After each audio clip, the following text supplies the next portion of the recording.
مسیح یسوع کے عظیم و جلیل نام میں آپ کے سلامتی ہو۔ میرا نام پادری پروفیسر ٹونی ولیم ہے۔ اگر ابھی بھی ہم یوٹیوب کے اوپر سرچ کریں کہ کیا کوئی بندہ چاند پر گیا ہے یا چاند پر اترا ہے، تو ہمیں یہی ملے گا کہ ابھی تک کوئی بندہ چاند پر نہیں اترا، اور اس سلسلے میں ہزاروں کے قریب آپ کو ویڈیوز مل جائیں گی جو کہ نہ صرف انگریزی میں ہیں بلکہ بہت سی ایسی ہیں جو ہمارے پاکستانی یوٹیوبرز نے بتائی ہیں، کیونکہ لوگ ان ویڈیوز کو دیکھنا پسند کرتے ہیں، کیونکہ یہ ایک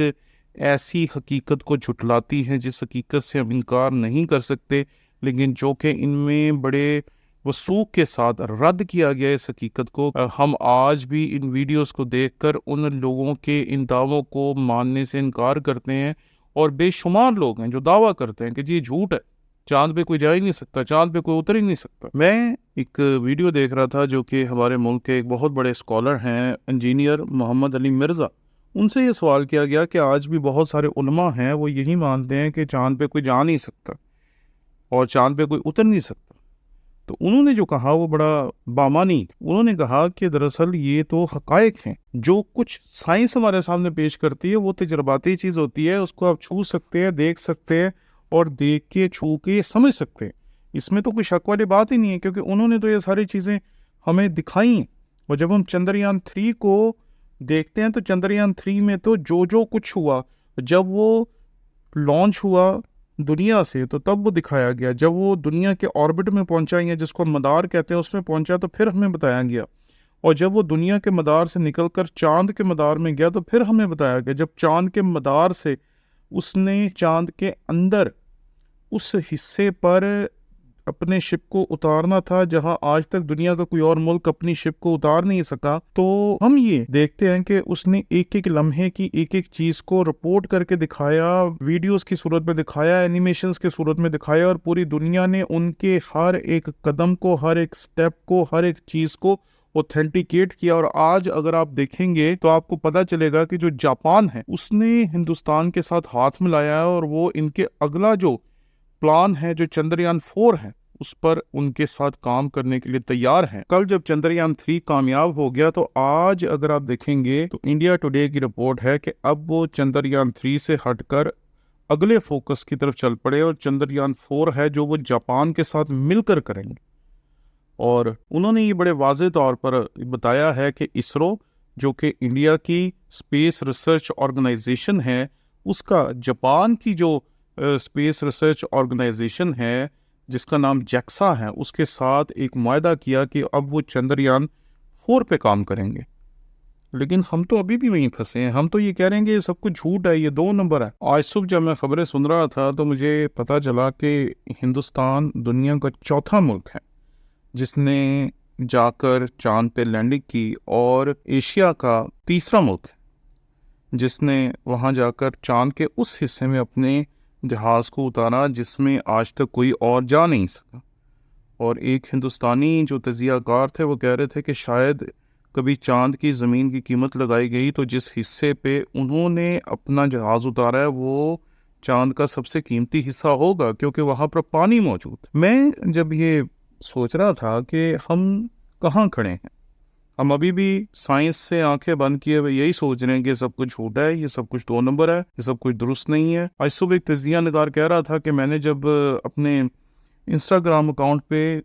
ہندوستانی لوگوں کو مبارکباد دی چندریان 3 کے اس تجربے کی کامیابی پر، تو بہت سارے لوگوں نے نیگیٹو کامنٹس کرنے شروع کر دیے، اور انہوں نے کہا کہ آپ ہندوستان چلے جائیں۔ میں سوچ رہا تھا کہ کیا ہمیں اپنے پڑوسی کو اس کی کامیابی پہ مبارکباد نہیں دینی چاہیے؟ ہمیں انہیں نہیں کہنا چاہیے کہ انہوں نے ثابت کر دیا کہ وہ ہمارے بہن بھائی تھے، لیکن ہر طرح کے چیلنجز جیسے ہمارے سامنے تھے ایسے چیلنجز ان کے سامنے بھی تھے، لیکن انہوں نے اپنے چیلنجز پہ قابو پا کر کامیابی حاصل کی ہے، ترقی حاصل کی ہے، اور مستقبل کی طرف وہ جس طریقے سے رواں دواں ہے ہمیں بھی اسی طرح رواں دواں ہونے کی ضرورت ہے۔ اگر یہاں پر جڑاوالا کا واقعہ ہے تو وہاں پر منی پور ہے، اگر یہاں پر چیلنجز ہے تو وہاں پر بھی چیلنجز ہے، اگر یہاں پر بھوک ہے تو وہاں پر بھی بھوک ہے، اگر یہاں پر کرپشن ہے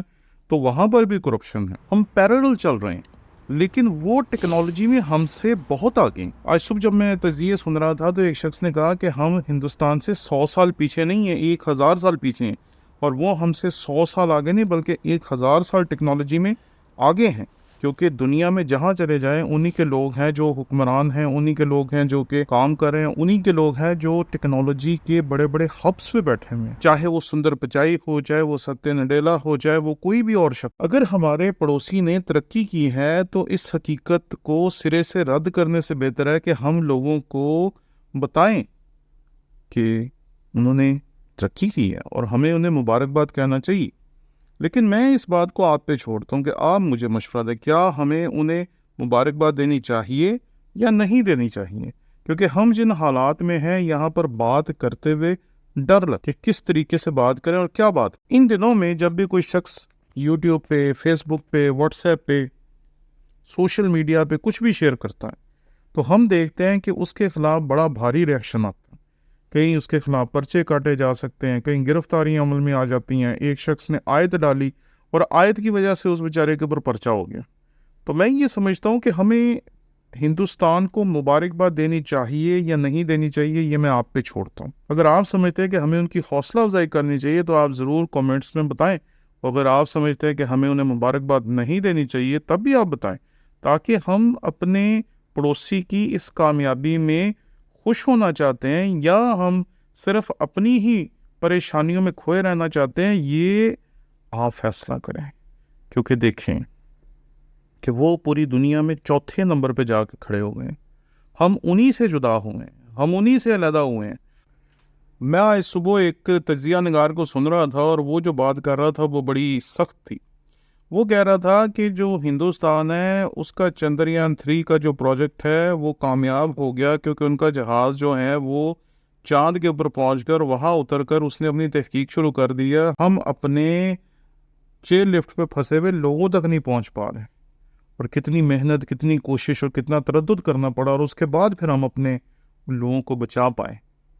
تو میں یہ سوچ رہا تھا کہ کئی مرتبہ ہم ہر وقت رونے کا کوئی نہ کوئی بہانہ بناتے رہتے ہیں۔ جب میں چیئر لفٹ کے اس واقعے کو دیکھتا ہوں تو مجھے نظر آتی ہے پاک فوج، جس نے اس سارے پروجیکٹ کو کامیاب کرنے میں اہم کردار ادا کیا۔ مجھے وہاں نظر آتے ہیں 1122 کے ہمارے جیالے، جنہوں نے وہاں پر اپنی خدمات کو درست طور پہ پیش کیا۔ ہمیں وہاں نظر آتے ہیں لوکلز، جنہوں نے آگے بڑھ کر اپنی ذمہ داری کو سمجھا اور ادا کیا۔ ہمیں وہاں نظر آتی ہے زپ لائن کی وہ کمپنی جس نے آگے بڑھ کر اپنا فرض ادا کیا۔ لیکن اس زپ لائن کی کمپنی کو اور ان لوگوں کو وہاں مدد فراہم کرنے والا تھا کون؟ پہلے نمبر پہ فوج، پھر 1122 والے، اور پھر اس کے بعد وہ سب لوگ جنہوں نے مل کر کوشش کی۔ ہم کریڈٹ لینا چاہتے ہیں،